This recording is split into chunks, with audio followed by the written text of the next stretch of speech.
केंद्रीय रक्षा राज्य मंत्री संजय सेठ के मोबाइल फोन पर 50 लाख रुपए की फिरौती मांगने का धमकी भरा मैसेज आया। इस मामले की जानकारी दिल्ली के डीसीपी को दे दी गई। शुरुआती जांच में धमकी वाला मोबाइल राजधानी रांची के कांके का निकला है। पुलिस ने कई लोगों को हिरासत में लेकर पूछताछ कर रही है। देखिए रिपोर्ट। सलाम 50 लाख दो। रक्षा राज्य मंत्री संजय सेठ को मैसेज पर धमकी। रंगदारी नहीं देने पर जान से मारने की धमकी। देश के रक्षा राज्य मंत्री और रांची लोकसभा सीट से सांसद संजय सेठ को 50 लाख रुपए की रंगदारी देने की धमकी मिली है। धमकी भरा मैसेज शुक्रवार दोपहर करीब 4 बजे उनके मोबाइल पर आया, जिसमें धमकी देने वाले ने लाल सलाम लिखकर संदेश खत्म किया। यह मैसेज एक अनजान नंबर से भेजा गया था। धमकी भरा मैसेज मिलने के बाद संजय सेठ ने दिल्ली के एक थाने में शिकायत दर्ज कराई। दिल्ली पुलिस के सीनियर अधिकारी और डीसीपी ने रक्षा राज्य मंत्री से मुलाकात कर घटना की विस्तृत जानकारी ली। साथ ही इस घटना की जानकारी झारखंड के डीजीपी को भी दी गई। अब ये तो राज्य सरकार से पूछना चाहिए, पुलिस प्रशासन से पूछना चाहिए। मेरी जिम्मेदारी इतनी थी कि पुलिस को सूचना देना, और तुरंत ही हमने दिल्ली पुलिस के अधिकारियों को सूचना दी और उनके वरिष्ठ अधिकारीगण तुरंत ही मेरे पास आ गए, डीसीपी आ गए, सारे लोग आए, अनुसंधान कर रहे हैं। और उसी समय हमने डीजीपी झारखंड को भी सूचना दे दी। अब वो लोग काम कर रहे हो, अनुसंधान कर रहे हो, जांच कर रहे हो।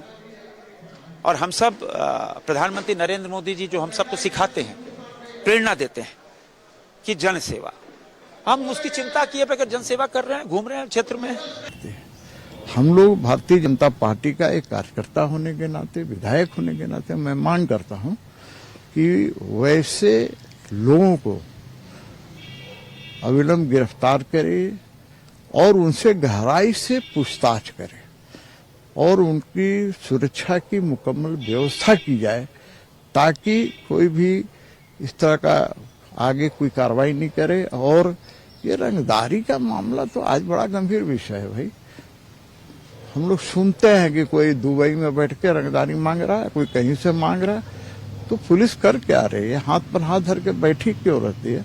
पुलिस का काम सिर्फ चालान काटना नहीं है।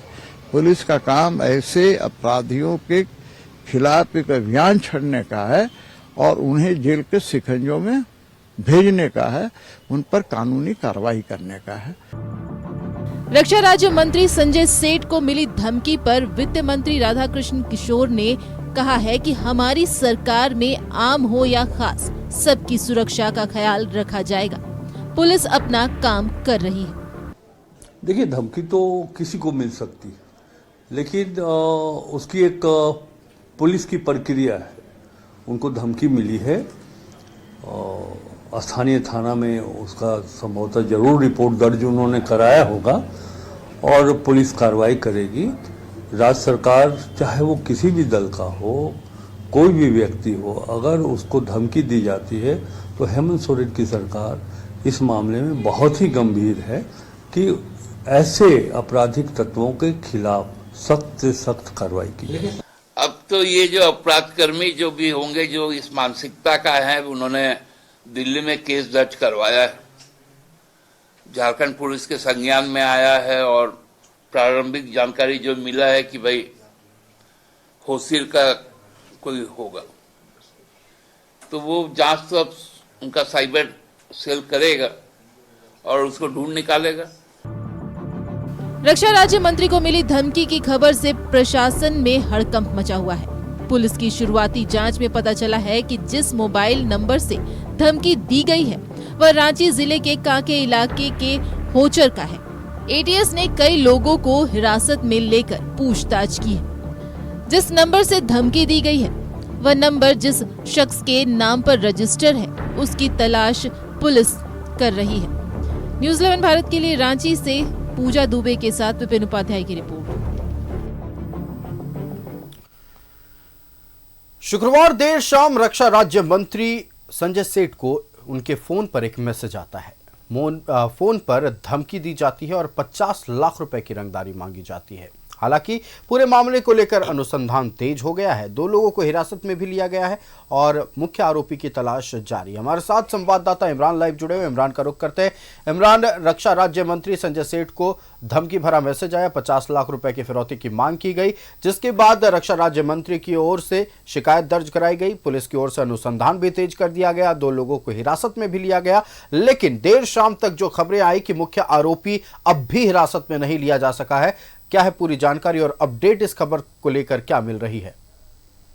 देखिए, बिल्कुल जिस तरह से रक्षा राज्य मंत्री को मैसेज के जरिए धमकी भरा मैसेज गया और उससे 50 लाख रुपए की रंगदारी मांगी गई है, इस पूरे मामले को लेकर के रक्षा राज्य मंत्री ने दिल्ली में शिकायत दर्ज कराई थी और इसी शिकायत के आधार पर झारखंड पुलिस भी जो है इस पूरे मामले की जांच कर रही है। हालांकि जो प्राइमरी जांच है वो दिल्ली पुलिस के द्वारा की जा रही है। दिल्ली पुलिस की एक टीम भी जो है वो रांची में मौजूद है, लगातार इस पूरे मामले को लेकर के अपनी ओर से कार्रवाई जो है वह कर रही है। क्योंकि जिस तरह के नंबर्स का इस्तेमाल किया गया था, मैसेज लिखे गए थे, लाल सलाम लिखा गया था, 50 लाख रुपए मांगे गए थे, कहा गया था कि वो काके थाना क्षेत्र के आईटीबीपी रिंग रोड के पास जो है पैसे से भरा जो बैग है उसे फेंक करके चले जा और वो वापस उस जगह से पैसे को उठा करके वह चला जाएगा। लेकिन इस पूरे मामले की जांच जब रांची पुलिस ने और एटीएस ने जब शुरू की तो कुछ संदिग्ध लोगों की जानकारी पुलिस को मिली है, काके थाना क्षेत्र के रहने वाले के रूप में की गई है। तो ऐसे में पुलिस जो है उस गांव तक पहुंचती है,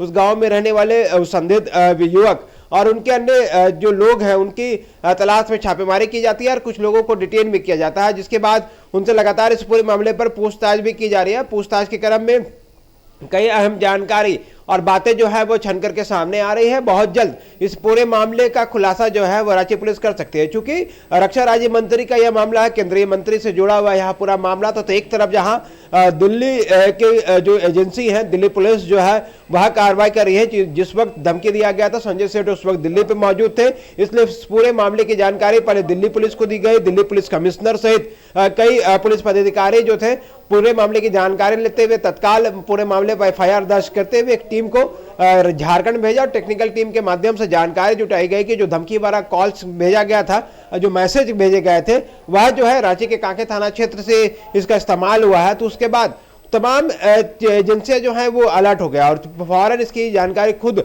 डीजीपी अनुराग गुप्ता को भी दी गई थी। अनुराग गुप्ता ने पूरे मामले को गंभीरता से लेते हुए एटीएस को इस पूरे मामले की जांच की जिम्मेदारी सौंपी और रांची पुलिस भी दिल्ली पुलिस की सहयोग कर रहा है इस पूरे मामले में जांच को लेकर के। तो एक तरह से कहें कि तीनों ही एजेंसी, चाहे वो एटीएस हो, रांची पुलिस हो या दिल्ली पुलिस हो, तीनों का मकसद सिर्फ और सिर्फ एक है कि जो अपराधी या जिस अपराधी ने इस पूरे धमकी भरा मैसेज को लेकर के जो इस्तेमाल किया है उनकी गिरफ्तारी होनी चाहिए। उसकी गिरफ्तारी के लिए लगातार प्रयास किए जा रहे हैं और उनकी छापेमारी की जा रही है। ऐसे में कई अलग अलग जगहों पर भी इसकी जानकारी मिली है और जो आरोपी है उनके जो संबंधित ठिकाने हैं उन ठिकानों पर भी कार्रवाई की गई। लेकिन जो दोपहर तक जो शाम तक बातें छन करके सामने आ रही थी कि जो आरोपी है अपने मोबाइल फोन को बंद करके वह फरार चल रहा है। ऐसे में पुलिस की पूरी कोशिश है कि उनके से जुड़े तमाम ठिकानों पर एक साथ कार्रवाई की जा सके ताकि वह दबोचा जा सके। क्योंकि जिस तरह से केंद्रीय रक्षा राज्य मंत्री को धमकी भरा मैसेज भेजा गया है उसके बाद से ही लगातार रांची पुलिस, एटीएस और दिल्ली पुलिस सभी अलर्ट मोड पर काम कर रही है और आरोपी की गिरफ्तारी के लिए लगातार छापेमारी किया जा रहा है। बिल्कुल इमरान, आपका हमारे साथ जुड़ने के लिए और तमाम जानकारी दर्शकों से साझा करने के लिए बहुत बहुत धन्यवाद। तो बड़ी खबर जो आज पूरे दिन भर की रही, रक्षा राज्य मंत्री संजय सेठ को मैसेज करते हुए फोन पर धमकी दी जाती है, रंगदारी मांगी जाती है। हालांकि फिलहाल पुलिस की ओर से कार्रवाई की जा रही है, 2 लोगों को हिरासत में भी लिया गया है और मुख्य आरोपी की तलाश जारी है।